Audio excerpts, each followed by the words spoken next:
Hi again then guys, and welcome to another look back to Gran Turismo 6 to, as many of you will know, re-feature a number of cars which I believe have a moderate to good chance of actually coming back to the fold either in GT Sport or most likely in a future game.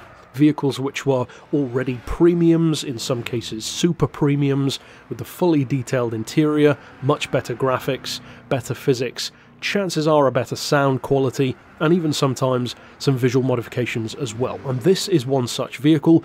In fact, one of the cars with some pretty cool visual upgrades actually. Flat floor, rear wings, body kits, all that kind of good stuff. And it is of course a Cadillac. Now Cadillac is not in Gran Turismo at the moment. It was introduced, if I recall correctly, in Gran Turismo 4. We had it in 5 and 6 of course as well, PSP, etc.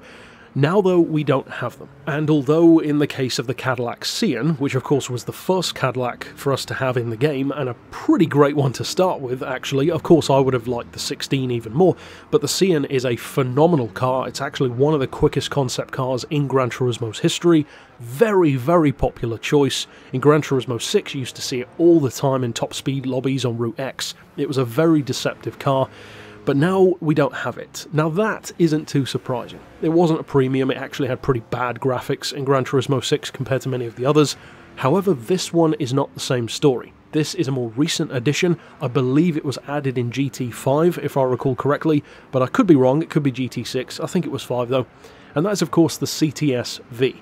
Now for those who are unfamiliar with Cadillac, one of my personal favourite brands, the V in the name is basically Cadillac's equivalent of Mercedes AMG. It's the high-performance version. And as you got into the later 2000s, and especially as you get closer and closer to today, Cadillac performance cars went from being interesting contenders with like a LS unit kind of engines, like 400 horsepower Corvette level kind of thing, but in a luxury sedan instead, to now they are completely different to that. Now they are borderline supercar rivals in terms of not just the spec, but even the performance. This generation of car, even in its four-door form, and even the Wagon, can hit 60 in about 3.9 seconds, and they have top speeds of close to 200 miles an hour. That's phenomenal, and yet they don't get the same respect as something like a BMW M5 or a Mercedes AMG. Now of course a lot of that is because of bias. A lot of people think, well, American cars, most super saloons tend to be German, maybe forget even that Cadillac has these really good cars, but they do have really good cars. And although this generation of CTSV doesn't have the 640 horsepower beastly engine that the later ones do, it is by no means underpowered. As I already said, it's already a sub 4 second car that can do around 200 miles an hour, and that's from a 556 horsepower output. Now not only does it have a lot of power, it's got a whole lot of torque as well. 550 pound-feet, which is very impressive and very, very playful. Now you need all of that power and torque, because even though this is the coupe version, which still has 4 seats, but it's only a 2-door, and of course it's slightly shorter as well, it's still very heavy. It is a Cadillac, it's a luxury car in a similar way to a Bentley or a Mercedes. It's got a lot packed into it. Consequently, it weighs almost 2 tons. 1,940 kilos is a lot. You would think that making it into a coupe would save maybe a little bit of weight, but that's not the case here. It's still very, very heavy, and that is the only primary downside that this car suffers from, because you can feel that weight. And this is an interesting point that I want to make, because it's a point that many older viewers who, for instance, own maybe their own performance car, whatever the case may be, you will probably agree with me on this. Some younger people won't necessarily disagree, it's just something that you might not have experienced yet. And that is that in real life, this car's weight is utterly irrelevant. It feels, I have no doubt, fantastic to drive, it's extremely quick, the specs prove that. In a similar way to both of my cars, they're both 2+ tons, but they never felt and never feel like they are. Contrast that with the fact that this is lighter than both of my cars and yet feels far heavier.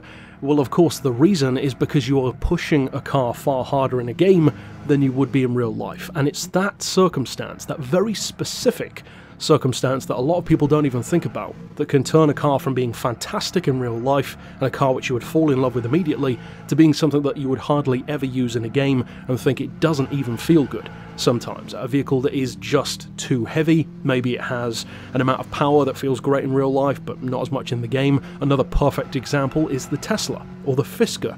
they are quick cars. 400 horsepower sports saloons. That's never going to be slow, but in the game they don't feel great because the game just isn't conducive to that. Now in the case of this car, of course you can tune it up, and Gran Turismo 6 has some of the best sheer numbers tuning in the whole series. You can tune this thing up to like close to 900 horsepower, I believe it was like 880 or something crazy like that, so of course it's quick. If I recall correctly, I think you can get about 260 miles an hour out of it without any nitrous or slipstream, so again, not bad at all. At the same time though, as a track car, which is what most people would use it for, that is where the weight and the cumbersome nature of the handling really comes into play. It is a very fun option, and it's certainly an underdog. You didn't see anywhere near as many of these as you would, you know, Corvettes or Vipers, or certainly not GTRs and Audi R8s, and yet it was actually a pretty good little rival to those cars when tuned correctly. Because my advice and my theory on Cadillac performance cars is actually fairly simple. They're not rocket science, they're not necessarily trying to be. They're actually very similar to Mercedes AMG cars. They have these big torquey V8s, rear-wheel drive, they're even similar in terms of the design, and just like a Mercedes, you need to take the same approach. And that approach is the exact same advice that I would give for a muscle car. And that is, they don't need more power, they don't need more torque, and they certainly don't need more engine capacity. What they need to make them more competitive is better tyres, stiffer springs, and crucially lower that weight. If you follow that kind of formula, you will get a better car out of it, and it will be far more competitive than you probably ever think it could be. I would, of course, absolutely love Cadillac to return, and I would love to see more Cadillacs in the game. Imagine if they added the newer CTSV with 640 horsepower, it'd be fantastic. Maybe even the ATS or, you know, the DPI race car, but if this one were to come back, I would love to use it with the N-Class system in GT Sport because I think it would have some use. N400, N500, maybe higher, but probably not so much, as long as you could drop that weight. Even the Cien, the 300-mile-an-hour supercar, it wasn't everyone's go-to choice, but it was a more than capable alternative to the more obvious GTRs, Huayras, Veyrons, etc. So overall, of course, I would absolutely love to see Cadillac come back, and until next time, I'll see you then. But for now, as always, thanks for watching.